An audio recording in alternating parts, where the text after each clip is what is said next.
Her nails are painted green. A cigarette in her mouth as she smiles. Hey dear, how you been? Gray skies out the window, but she's a summer breeze. Come and set the tone now, dear. Come sit down next to me, Susan.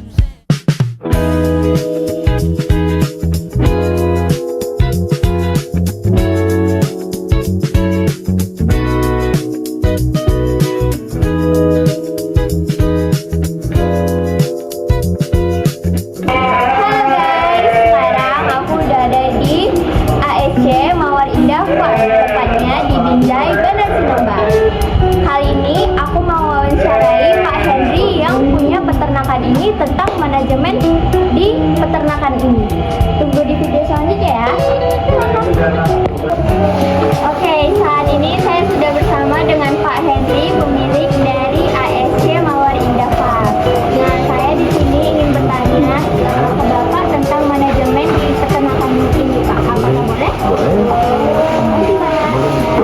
Saya mau wawancarai Pak Henry. Saya mendapatkan banyak informasi tentang peternakan ASC Mawar Indah Farm ini. Peternakan ini sudah ada sejak tahun 2020. Saat memulai usaha peternakan ini, Pak Henry awalnya hanya memiliki 5 ekor domba. Dan sekarang Pak Henry sudah memiliki 100 lebih ekor domba di kandangnya. Saat memulai usaha ini, Pak Henry hanya menggunakan kandang sederhana yang berbahan dasar kayu. Lalu setelah berjalannya waktu, Pak Henry merenovasi kandang tersebut menjadi lebih nyaman dengan berbahan dasar granit. Tujuannya agar kenyamanan hewan dan kebersihan kandang pun terjamin. Lahan peternakan ini juga sangat besar, yaitu 2 hektar lebih. Alasan Pak Henry memilih lahan ini untuk memulai peternakannya karena yang pertama jauh dari pemukiman warga dan juga rumput yang tersedia sangat banyak di lahan ini. Untuk saat ini Pak Henry sudah memiliki 5 kandang lebih dengan kapasitas 20 ekor per kandangnya. Adapun tujuan utama dari peternakan ini adalah pembibitan. Nah, bibit yang dijual itu ada domba merino dengan 4 jenis domba merino. Yang pertama ada domba merino hitam, domba merino putih, domba merino panda, dan juga domba merino brontok. Alasan Pak Henry memilih beternak domba ketimbang ternak yang lain karena harga jual domba terbilang cukup tinggi dengan waktu yang singkat. Pak Henry menjual domba berdasarkan kelas motifnya. Semakin bagus motif domba, maka semakin tinggilah harga jual domba tersebut. Pak Henry memasarkan hasil produknya secara online ataupun melalui media sosial. Platform yang digunakan Pak Henry sebagai media promosi yaitu platform TikTok, Facebook, dan juga Instagram. Menurut Pak Henry, penjualan melalui media sosial lebih menguntungkan ketimbang menjual dari mulut ke mulut. Maka daripada itu, manajemen sumber daya manusia di peternakan ini memiliki 1 admin dan 2 anak kandang, di mana 1 anak kandang bekerja di pengelolaan pakan dan 1 lagi di pengelolaan kebersihan kandang. Waktu pemberian pakan hanya dilakukan saat sore hari, dan juga pakan yang diberikan yaitu ada hijauan dan juga campuran ampas tahu dan kulit kacang. Untuk setiap harinya, anak kandang selalu melakukan pengaritan sebelum pemberian pakan dilakukan. Nah, untuk pengadaan stok ampas tahu dan kulit kacang, itu Pak Henry membelinya per minggu. Saat pengadaan stok dilakukan, Pak Henry selalu membeli 5 karung ampas tahu dan juga 5 karung kulit kacang. Nah, akan tetapi Pak Henry tidak pernah menggunakan campuran konsentrat untuk pakannya. Kata Pak Henry, domba yang diberikan makanan cukup akan besar dengan sendirinya tanpa menggunakan konsentrat. Dan tanpa konsentrat juga, domba tetap tumbuh sehat dan besar. Pemberian minum juga dilakukan 1 hari sekali ketika memberikan pakan. Di situ minum diganti atau ditambahkan.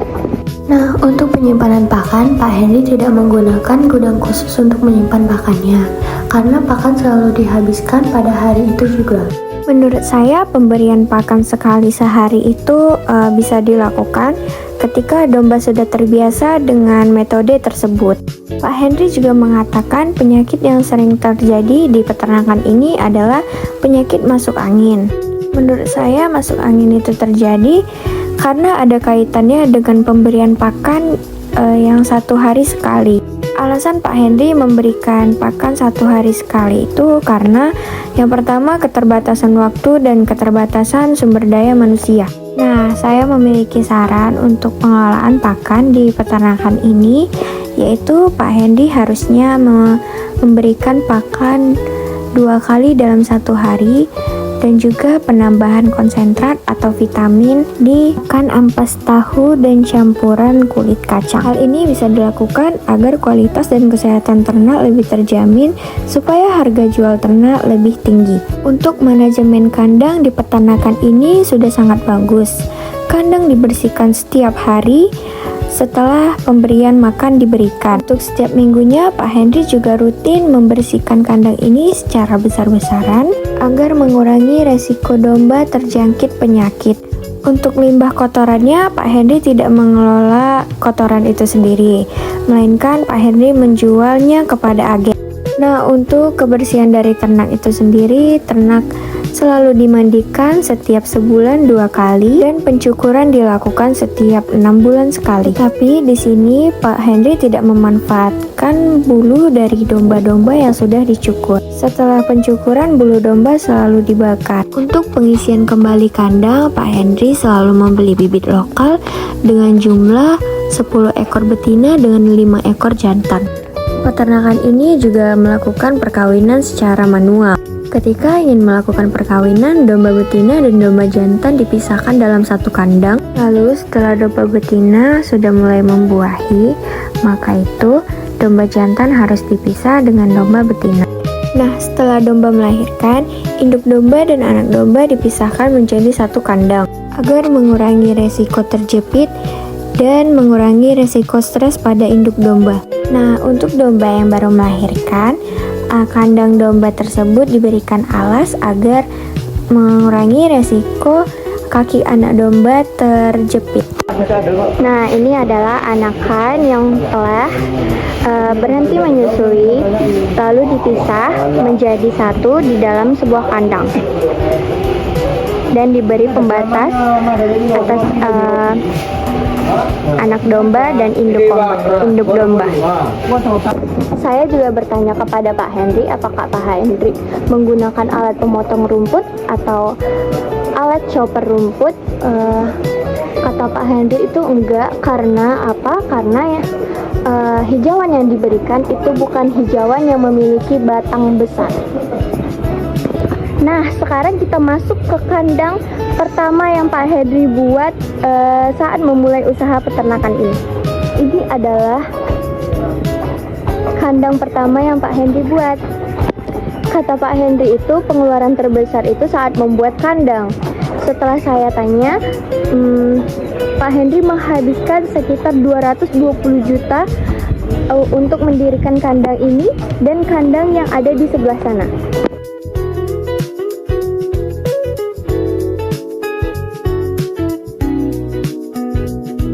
Jadi di peternakan ini Pak Henry tidak melakukan vaksinasi atau pengecekan kesehatan secara berkala karena keterbatasan dana. Sebagai gantinya, Pak Henry selalu memberikan jamu secara alami kepada domba-domba yang ada di peternakan ini. Dan pemeriksaan kesehatan dilakukan setelah pemberian pakan diberikan. Jika ada domba yang sakit, domba akan langsung dipisahkan ke kandang tersendiri. Baik, sekian dari saya dan Pak Henry. Terima kasih Pak sudah menjelaskan manajemen dari kandang ini, dari peternakan ini. Ya, sekian dari saya. Terima kasih Pak. Sama-sama.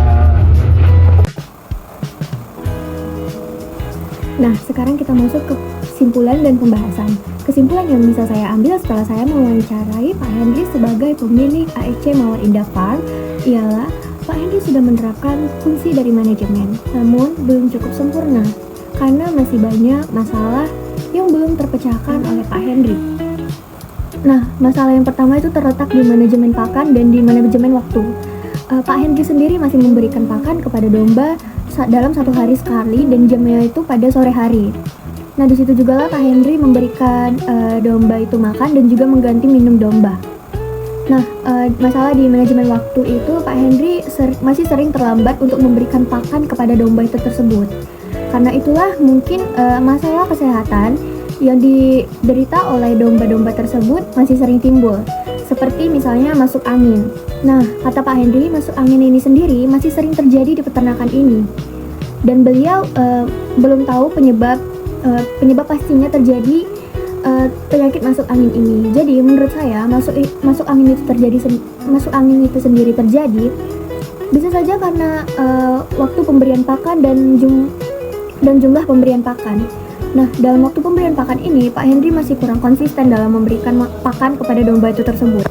Jadi mungkin karena itulah domba masih sering terkena penyakit masuk angin. Tetapi untuk menangani penyakit tersebut Pak Henry sudah lihai dan sudah cekatan. Ketika domba terkena penyakit masuk angin itu, Pak Henry langsung memisahkannya ke kandang yang lain dan lalu memberikan jamu-jamuan secara alami dan tidak dengan obat-obatan kimia. Nah, masalah yang kedua itu terletak di manajemen kesehatan. Nah, Pak Henry sendiri belum melakukan vaksinasi secara berkala untuk domba-dombanya. Dan juga Pak Henry tidak memanggil dokter hewan atau mantri hewan untuk mengecek domba tersebut secara berkala. Jadi di manajemen kesehatan Pak Henry masih sangat kurang. Akan tetapi di setiap kelebihan pasti ada kekurangan, di setiap kekurangan pasti ada kelebihan.